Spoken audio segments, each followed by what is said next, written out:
Hello everyone. Today's session would be on transalveolar extraction.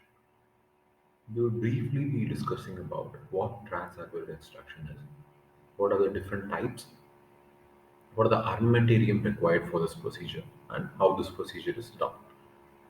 So, coming to the question, what is this transalveolar extraction?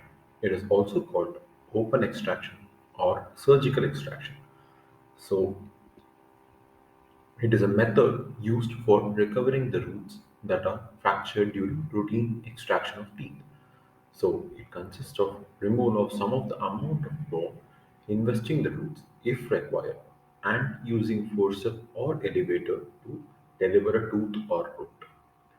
So, why exactly it is done is when you encounter a situation where a normal conventional method of extracting a tooth fails, then you can do this technique by applying a technique called transalveolar extraction. So, when will you do it?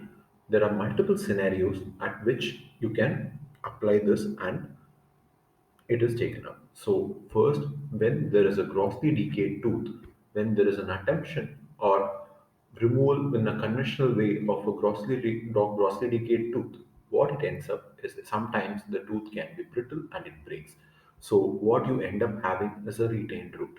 So, in those cases, transalveolar extraction helps in proper retrieving of tooth and in situations where the tooth is already root canal treated. So in those conditions as well, the tooth tends to be a little brittle.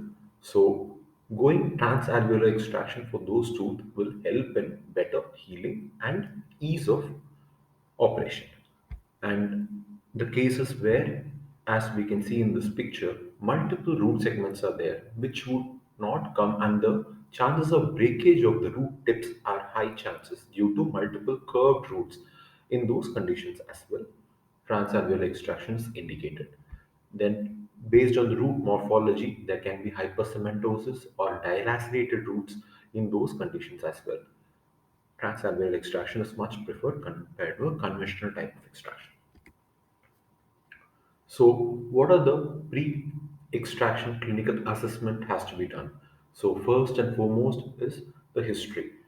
Is there is any hypomobility of the tooth or a hypercementosis, ankylosis of those tooth has to be checked, or previous attempted tooth extraction where the tooth has been brittle or history of root canal can also be assessed. The preoperative radiographs makes a much important thing in deciding whether the tooth would go for a conventional way of removal or transalveolar extraction. So, history of difficult or attempted failed extractions has to be noted. Relationships with associated vital structures, as we can see in the first picture, you can see a dilacerated root and also the tooth is root canal treated, so which would make it more prone for breakage as well as the root breakage. So going for transalveolar extraction in this case is ideal. Whereas the second picture shows an ankylosed tooth where you cannot see a proper anatomy of root morphology. What are the surgical steps of transalveolar extraction? First, raising of mucoperiosteal flap. Second one is bone removal. Third is division of the tooth. And fourth, tooth removal. Then socket toiletring. And the sixth one, the last, is wound closure or surgery. So, what are the armamentariums or the instruments that is required for transalveolar extraction? So, there will be a retractor, a soft tissue retractor, also called Austin's retractor, the micromotor or a handpiece with various number of burrs, and for the incision mainly you need to have a scalpel and a blade. A 15 number scalpel is used and you have elevators to deliver the tooth. So before going into the procedure we need to know what a flap is. Flap is defined as the reflected mass of soft tissue to expose the underlying bone to remove the impacted tooth, root, or any pathological lesion. So, a flap design should be outlined by a surgical incision. It carries its own blood supply, allows surgical access to the underlying tissues, can be replaced in the original position, and it should be sutured and expected to heal. So, what are the different flaps that we see? the different flaps that we can see, the first picture shows a crevicular flap where there is no vertical incision that is placed, whereas the second picture, the figure 2, shows a rectangular or a trapezoidal flap where it is properly designed flap with two vertical incisions. And the third one is also called a triangular flap. So in here there is a crevicular incision as well as one vertical limb. There is a one vertical incision what we have placed is called a triangular flap. So, what are some of the things that you have to follow when you are placing a flap? So, in the first picture, as we can see, the X is the base of the flap and the Y is the length of the flap. So, the base of the flap should be twice that of the size of the vertical length of the flap that is required for better closure. And incision should always be placed away from the flap, not along the flap. As we can see in the picture B, the incision that is given is away from the flap that is desired to be taken. Thus, the blood supply to the flap is adequate. Whereas in the third picture, we can see that the vertical incision is placed inwards, that is towards the flap that is to be raised, which will compromise the blood supply in the area of C. So the area which will not have much blood supply can get into necrosis. So always give a vertical releasing incision away from the flap that you want to raise. So, contraindications for placement of incision lines: never to give incisions on the important structures like incisive foramen or important vessels that is present over there. And if there is a soft tissue defect or a gingival dehiscence or bone exposure, you cannot place an incision over that.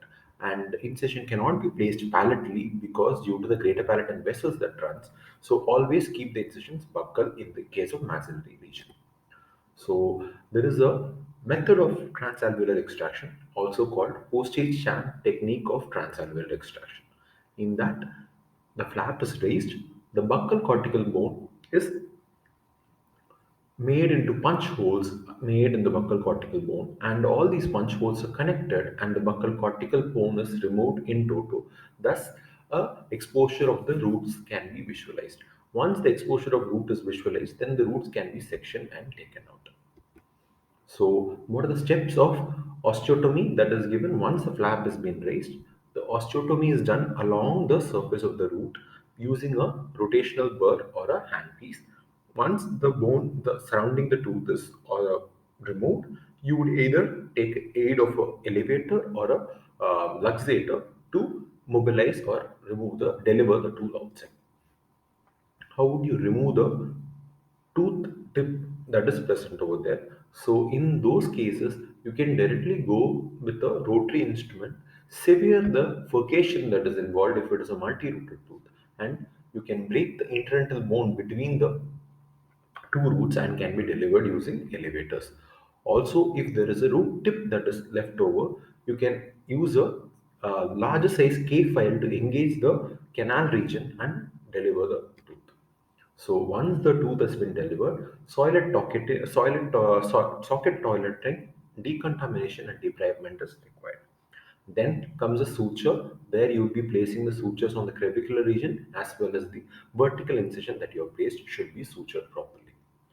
Then grafting, if we are going for implant placement, always a tooth has to be grafted. The socket can be grafted using allograftic material or an autograft material. Thus, it improves the better for early bone formation in those regions and the early rehabilitation. Coming to atraumatic extraction, if we are going for implant placement in those tooth where you want to preserve the socket that is buccal cortical bone as well as the lingual cortical bone, you go for atraumatic extraction.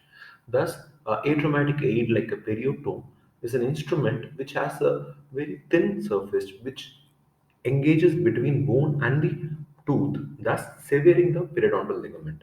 The tips of this instrument are introduced into each and every region around the tooth, and it is helping in severing the periodontal ligament, thus helping in aid of atraumatic extraction. And there is something called luxators. They also work in the same phenomenon. As we can see in this picture, it goes and severs the PDL that is present between the buccal bone and the tooth. Thus, Keeping it parallel to the long axis of the tooth, you sever the PDL all around the tooth and you mobilize the tooth using a luxator. In cases of multi-rooted tooth, you can always go for just the odontectomy where you section the roots and tooth and then using a luxator you can deliver a tooth.